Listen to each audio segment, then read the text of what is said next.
Would you breathe with me, please? Taking a deep breath.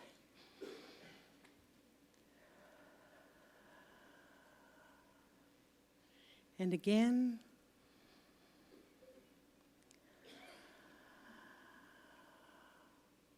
And one more time, please. Deep breath in.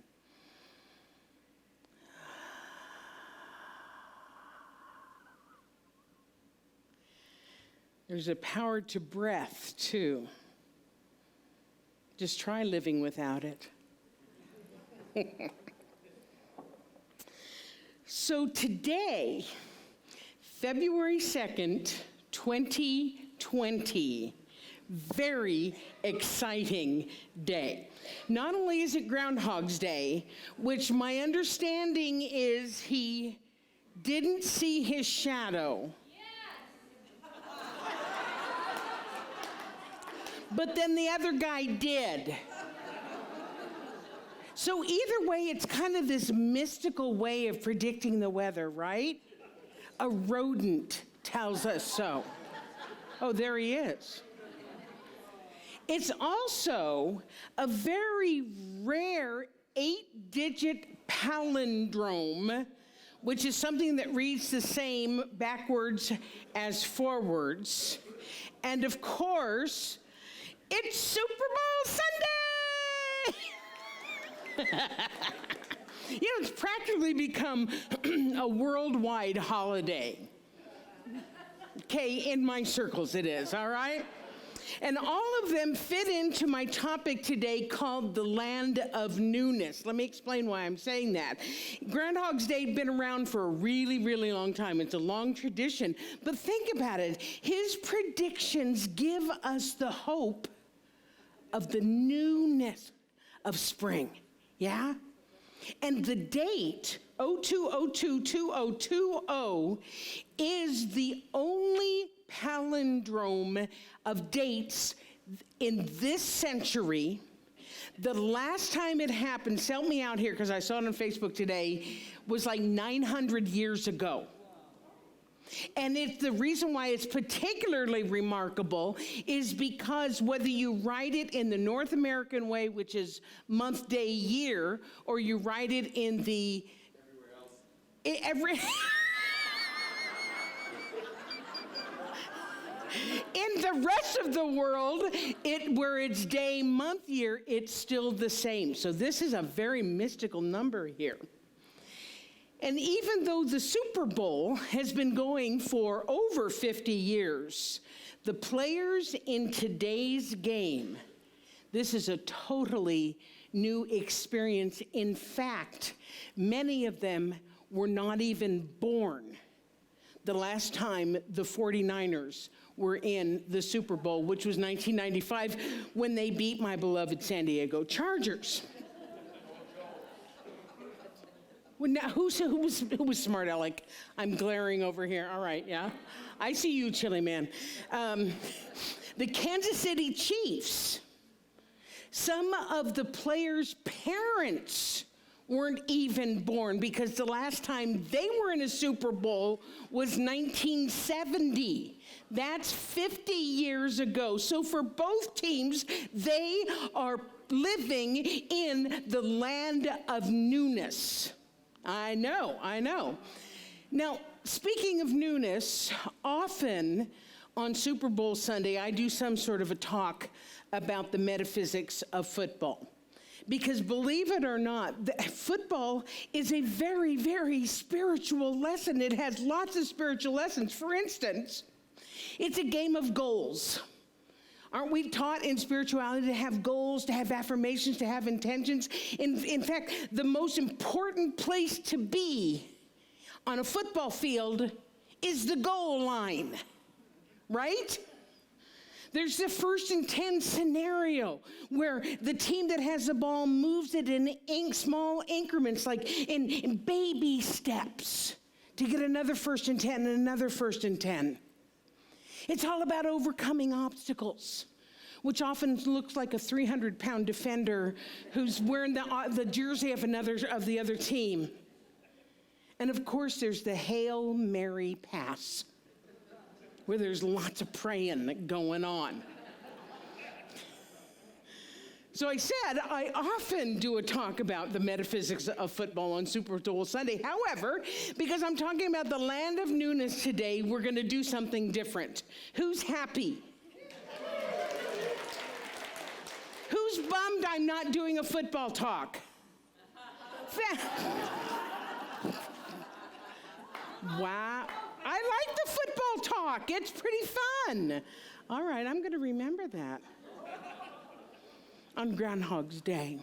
The reason why I wanted to talk about the Land of Newness today, though, is partially because we have a group of people in the center who are taking the Prosperity Plus 3 course, which is really, really wonderful. It is all about opening up to new experiences, having new ideas, creating new visions for ourselves. And the premise of it is that we all get into the routine of being and doing and thinking the same thing over and over again, even when it no longer serves us. Yes? Would you agree with me? And the reason why we do these things and think these things and act these certain ways is because it is familiar and it is comfortable. Even more so, even if it isn't comfortable, we keep doing the same thing over and over again. It may not be comfortable, but it's familiar, yes? Let's take for instance, has anybody here ever slept on a mattress that was beyond its years? In other words, an old mattress. Okay, it is so uncomfortable. It's got the body grooves and it's got the lumps, and if it's a really old mattress, it's got springs poking you. And even though you may not be aware how uncomfortable it is, you still sleep in it because why? It's familiar. You've grown used to it. But then you get a new mattress. And even though it has the latest technology, all about comfort, it takes a little while to get used to it because it isn't familiar. It's like, oh, okay. But then, after a while, you wonder how you ever survived with the old one. Yes? Are you with me? Well, that is the way of spiritual growth. That's how spiritual growth happens, because many of us, we stay stuck in our patterns and our habits that have gone long beyond our use, but we're familiar with them and we're used to them, so we're reluctant to make any sort of changes to upset the status quo. But here's the challenge. We live in a universe that is intended to grow. We live in a universe that is not supposed to stay in one place. It isn't meant to be static. It is always growing and aspiring and fixing and transcending and expanding. It is its natural way. The universe grows. And because we are part of the universe, that means that growth is our natural state as well. But we resist it. Oh my God, we resist it with almost superhuman strength. No, I won't grow. I don't care what you say. Well, here's the problem. Superhuman strength is nothing compared to cosmic strength. Cosmic strength, the strength of the universe, the strength of nature dictates that we grow with or without our permission. It is its nature. It is our nature. One of my favorite quotes of Ernest Holmes said, "Nature will not let us stay in any one place too long. She will let us stay just long enough to gather the experience necessary to the unfolding and advancement of the soul. This is a wise provision, for should we stay here too long, we would become too set, too rigid, too inflexible. Nature demands the change in order that we may advance. When the change comes, we should welcome it with a smile on the lips and a song in the heart. Heather, this is your cue.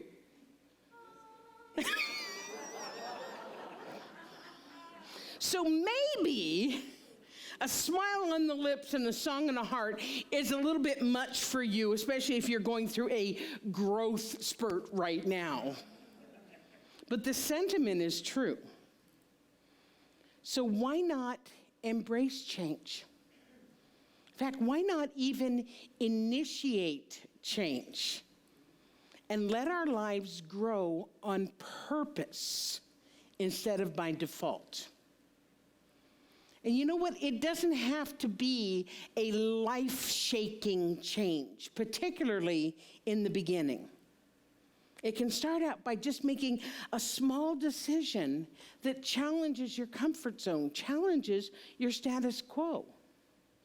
For instance, I posted on Facebook earlier this week that I was going to be talking about the Land of Newness, and a friend of mine wrote to me to say that she tried brushing her teeth with her non-dominant hand, just to try something new, just to get outside of a comfort zone.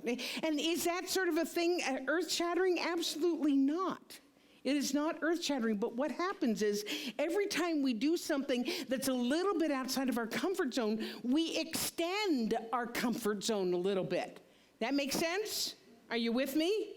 And that, extending the comfort zone, going into the land of newness, is the start of growth. I like that term, land of newness, better than stepping outside of your comfort zone, don't you? The land of newness, it's so visionary, it's so expansive. It says the same thing, but I just really like that phrase. Now, there may be some of you who are thinking to yourself, I know this already. Why did I drive in the snow to come and hear this? I know this. And you know what? I'm sure that that's true. There are people who you've been here a long, long time. But I offer you this, that if you are not actually doing it, then you don't actually know it. You know about it. I'm going to say that again. If you are not doing it, then you don't know it. You know about it. Because, as Ernest Holmes said, one of the greatest difficulties in the new order of thought is that we are likely to indulge in too much theory and too little practice. As a matter of fact, we only know as much as we can prove by actual demonstration. I know. So unless we are willing to put something into practice, it just remains theory. And simply learning a theory is staying in the comfort zone. It may challenge your mind, but it's not moving you forward. It's like knowing the rules of football and thinking you're an expert, except you're watching the game from the comfort of your living room instead of actually being on the field. So perhaps it's time for all of us to take what we know. We know this. I know this. We know this. And take what we know, that we live in this ever-expanding universe that wants to grow by means of us, and actually put it into conscious practice. Can I get an amen to that? Amen. Okay, so some of you also may be thinking, and I know this is true for some of you because you have said it to me before, my life is great. I don't need to change. I don't need anything else. Yes? Okay, I get that. And if that's the case for you, yay. Woo, woo, you're doing something right. And consider what it is that I'm saying, that the nature of the universe is to grow and to expand. So that doesn't mean that we aren't grateful for the lives that we have and the good that we have. It just means that it's okay to want to experience and express more of what life has to offer. because it gives the universe the opportunity to know itself more by means of us. Do you understand what I'm saying here? When I am open to a greater, fuller expression of life, it isn't necessarily to benefit Pat, although I get some of the benefit, but I am here to express the divine nature of me in a greater way. That's what we're talking about here. And another one of the challenges that we have with this is that some of us think that it's too late to change. We're too old. We don't know how. We don't know where to start. Well, Mary Morrissey, who is the instructor of the prosperity class, we watch a video of her, said this: start where you are with what you have, and that will always lead you into something greater. Start where you are with what you have, no matter where you are. Start with where you are, what you have, and that will always lead into something greater. She even uses the phrase baby steps, which of course reminds me of the movie with Bill Murray called What About Bob? You all remember What About Bob? Really? Okay.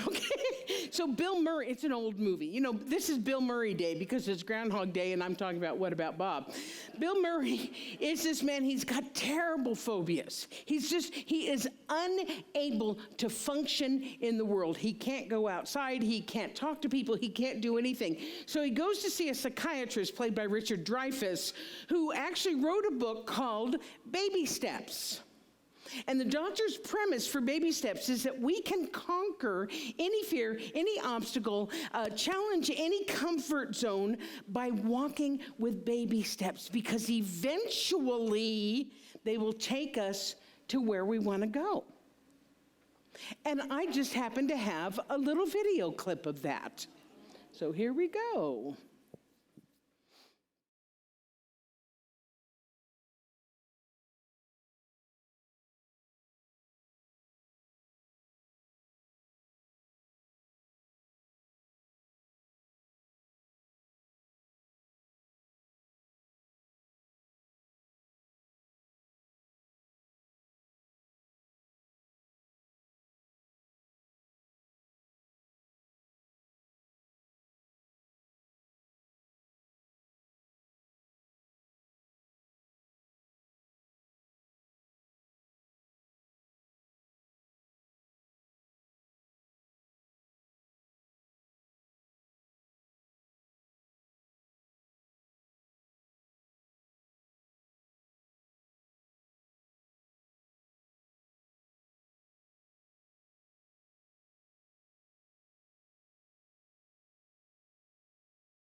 Do not get me wrong, it's a very, very silly movie, but it packs a very powerful lesson, which is start with where you are, with what you have, and take little small chances, little small shifts in consciousness, baby steps. Because here's what happens, is that when you do this, and like you saw Bill Murray go out and he's like, this works. I'm telling you, this works.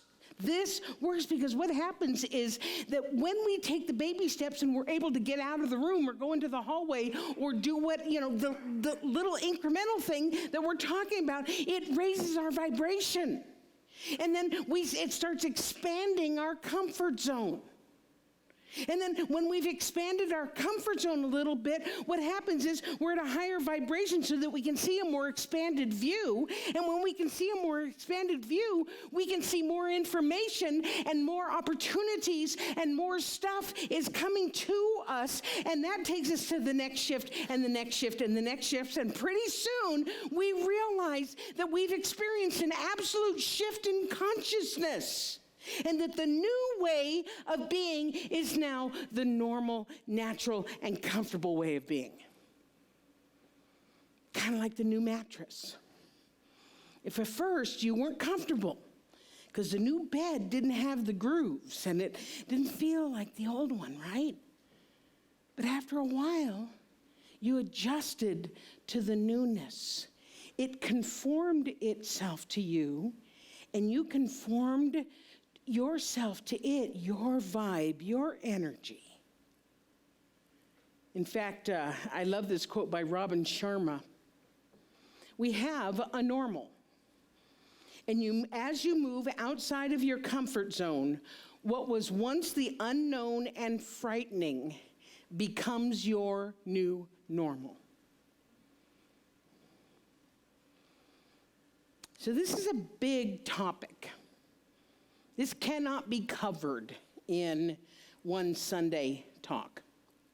And there are people who have written entire books on the Land of Newness and stepping outside of your comfort zone. Just Google it. You will find countless articles and blogs and that type of thing about it. So what I wanted to do was leave you with tools, because I like tools. I like to give you tools. So the first tool that I'm giving you is to recognize the need to do it in order to more fully express life. Don't say, I don't need to change. Yeah, you know what? You do. It's the nature of the universe. It's your nature. It's my nature. The other thing to know is that you don't need to know how. You just need to be willing and take the first step, because the how will make itself known to you. If you are moving, what is the physics thing? An object in motion stays in motion. An object at rest stays at rest. So we need to be in motion, and then the how makes itself available to us. It presents itself to us. Take baby steps. Take baby steps. Try something new, like brushing your teeth with your non-dominant hand, or drive home today a different way. It could be that you're snowed in, so you're going to have to anyway. Or have brunch at a new place. Again, you may not be able to get to your regular place. Just do something simple. And before you know it, you find that your world has opened up in front of you in ways that you didn't know that existed. So I have you know me, I love Facebook, right? So yesterday I'm going through Facebook, taking a break from prepping my talk. How am I going to finish my talk? What's the best way to leave it with a bang? And I saw this quote by Caitlin Johnstone. And it so perfectly sums up what I'm talking about. I'm going to leave you with it. And she wrote, so what you can do on a personal level is let go of your attachment to the known. Sell off all stocks you've invested in your conditioned mental patterning, and begin doing the hard inner work necessary to embrace the unknown and unknowable. Begin surprising yourself and opening doors to allow life to surprise you. Take chances on new and unpredictable situations instead of taking refuge in the known and the familiar.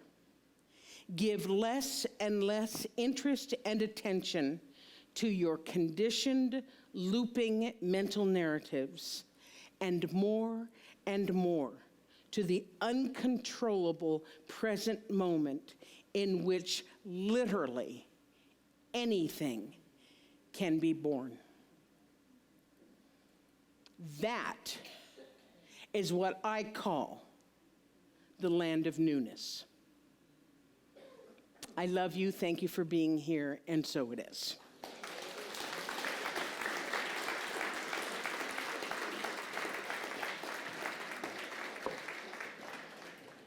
So what you got for us, Amy Marie? Oh, that's right. Oh. That's all I gotta say.